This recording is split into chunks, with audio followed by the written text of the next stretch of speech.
He comes into this corner a little too fast, and watch the back go. That's oversteer.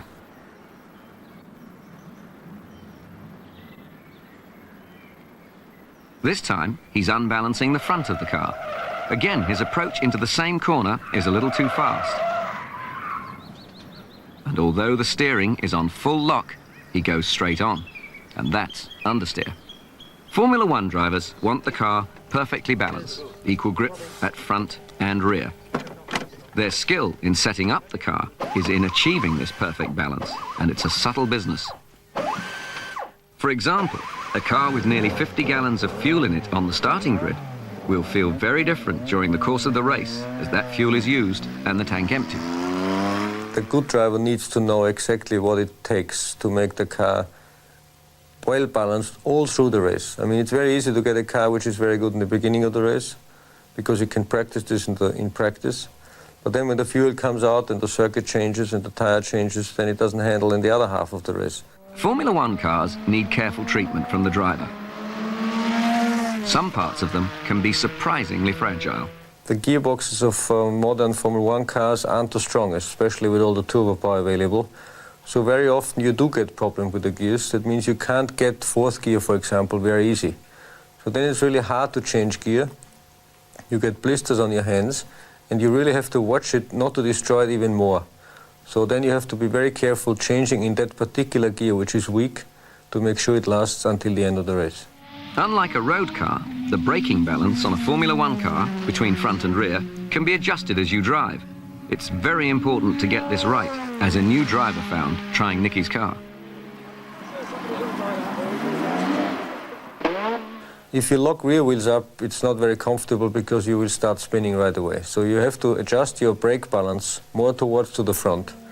And then you just practice starting braking later and later. And finally you will lock up one of your front wheels. Then you will put a little bit more to the back again to make sure you have the right brake balance. And then you are set up optimum for the particular circuit.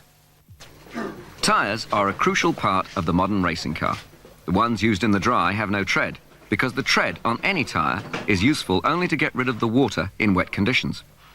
On the day, you want as much rubber on the road as possible, hence no tread. These tyres are called slicks. They're made of very soft rubber, because soft rubber is more sticky. The harder a tyre's rubber, the longer it lasts, but the less grippy it is.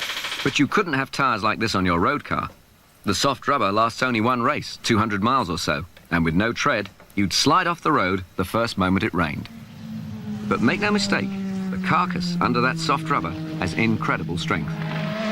The tyres have to transmit anywhere up to 900 horsepower, and the temperature they operate at is critical. If they're too cold, they don't grip properly. The mechanics check their temperature and the setup of the wheels by measuring in 3 places, at both sides and in the middle. 21. When all 3 temperatures are similar, they know the setup is right. Formula One cars are very precisely calculated designs. Unlike road cars, there's no such thing as styling. Of course, there are rules that govern the size and total weight of the vehicle. But the whole shape of the car, and some of its layout, is determined by aerodynamics. It wasn't until the 1960s that designers became concerned with aerodynamics, and not until the 1970s that wind tunnels were used extensively. And aerodynamics is not concerned simply with reducing wind resistance, because designers soon discovered that you could use the airflow on top of the car to push it down going round corners, making it stick to the road better, and thus corner faster.